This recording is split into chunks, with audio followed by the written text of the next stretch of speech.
What's up, guys? Just getting off work and heading to the gym. We're gonna do some benching. I was asked to do a video on my weight cuts. I've been known for cutting weight down to 165 or 181 to compete in those classes. So I'm gonna tell you the two ways I did them. First way is I'd walk around training about 195, and the week before the meet, I'd try to drop about roughly 5 pounds.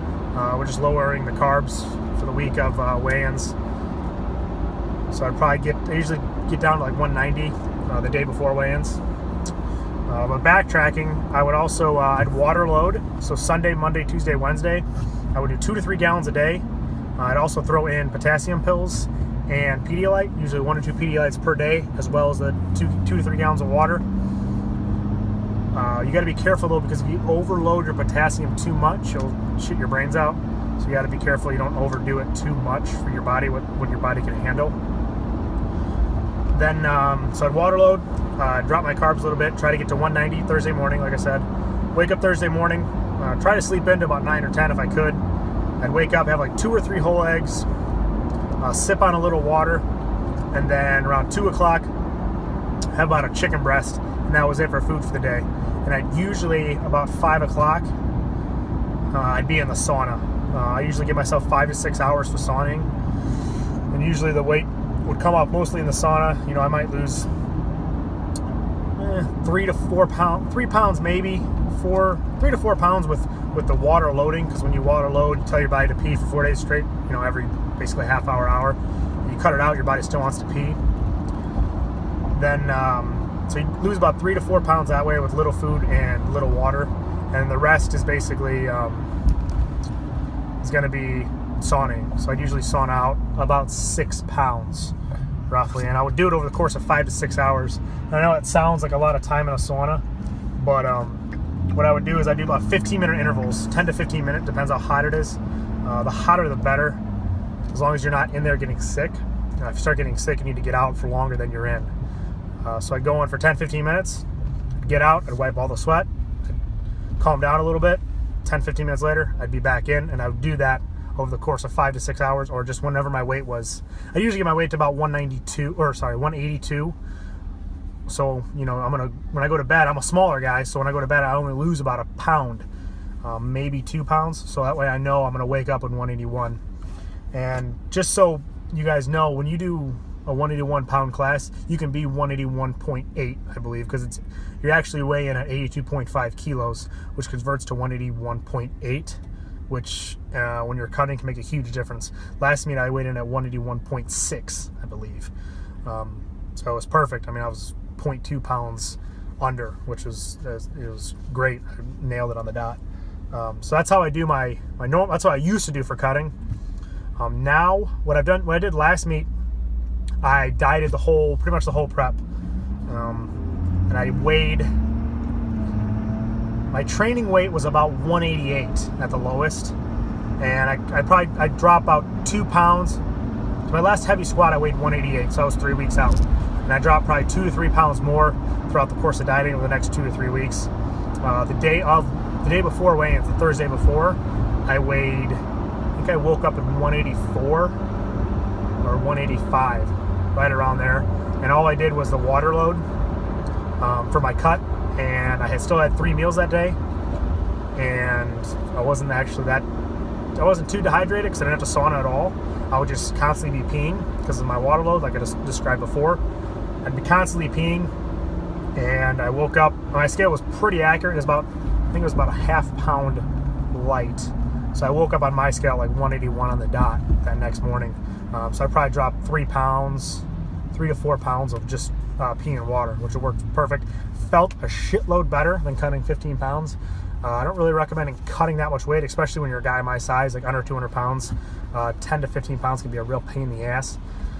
So, you know, got to be careful, because it can affect your numbers. It's affected mine in the past, and the healthiest way is try to diet down into a meet. Advice on that is, if you're going to be, 188, whatever, like I was the day of some of your last heavy lifts before a meet, you really want to make sure you're that weight that morning of the meet as well. So putting it back on, I wouldn't recommend cheating a whole lot on your diet or going outside what you normally eat. Yeah, you can throw some shit foods in there, but you should have your basic foods like steak, eggs, salting your food, and a higher carb amount with like rice and stuff. If you go off your diet too much, you're just going to be shitting your brains out. I see people that'll, after their water cut or weight cut, they'll go to the store and get a bunch of Oreos and shit food and just burgers and pizza and donuts, and they try to put it all back on. They, I think they're doing awesome, but you're constantly probably shitting it out, and you won't feel that good waking up that Saturday on the meet. So be careful what you put back in your body as well after your weigh-ins. Don't go. I wouldn't go too crazy until after the meet's said and done, because just because you made weight doesn't mean the prep is over. You still got to compete the next day, and you want to be at your best. So why change your diet up too much?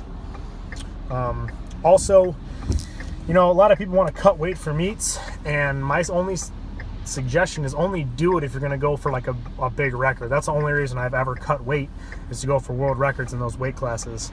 If you're just like a beginner and you just want to cut weight because you want to be in the 181 class or you want to be in the 198 class, but you walk around at 220, you're going to sacrifice strength to make a weight class. So my advice is, where I always say to guys, would you rather have a 1,500 pound total at 220, or would you rather cut weight and have a 1,400 pound total at 198? And most of them say I'd rather have the bigger total. So it's really not worth it. I wouldn't really be too worried about trying to be competitive at a certain meet. If it was me, I would just go and push my own numbers. I could give two shits who's going to show up to any meet I really do. It doesn't really bother me. I already have my projected numbers before I get to the meet, and those usually never change unless something goes wrong. So if you're like a beginner, or you're just cutting because you want to be in the 181 class, I wouldn't, or it doesn't matter what class, 165, 198, 220, whatever you're cutting from. I don't think it's worth it unless you're going for like I said, a big record, or a record that means something to you. Not necessarily a world record, could be a state record, an American record, whatever it is. But if you're not doing that, then dude, if you walk around at 230, just go on and compete in 230. Be a light 242er and have a good meet. Because stressing about cutting and dieting down for the meet and all that shit, it's usually going to fuck your lifts up. And I've noticed with mine personally, I've squatted 800 pound in the gym 3-4 times, and my best meet squat is 716. It sucks. It's 75 pounds off my best squat. So, you got to be careful. You got to know what your goals are and be ready to, if you're going to cut weight, you're going to be cutting strength most of the time. So, unless you're like an elite lifter and you know how to cut, and like I've had good cuts in the past, or shitty cuts where I've cut 15 pounds and the next day I squat a world record. So it sometimes does work in your favor. But if you're new to the sport, I would say walk into your weight and just fucking lift. Me personally, I've learned that my body is a lot more comfortable around 200 pounds, so I'm going to start competing 198 class. I know maybe my squat and deadlift isn't up. My squat, bench and deadlift may not be in the 198 class, but my squat certainly is. And those will all come up with time. My deadlift will come up, my bench will come up with being a little bit heavier, so I can walk around at 198 now and just walk in and compete. So you got to kind of know your body. It kind of took me about a few years to figure this out, that I'm going to be better at 198, which is going to be trial and error. So that's my plan for my next meet. I'm just going to take my own advice and just walk in and compete. So hope this video helped you guys. Leave any comments if you liked it, share it if you enjoyed it, help some friends out, help some powerlifters out. And yeah, I'm going to go get some Dunkin' Donuts coffee and get some benching in. I know, believe it or not, I do bench.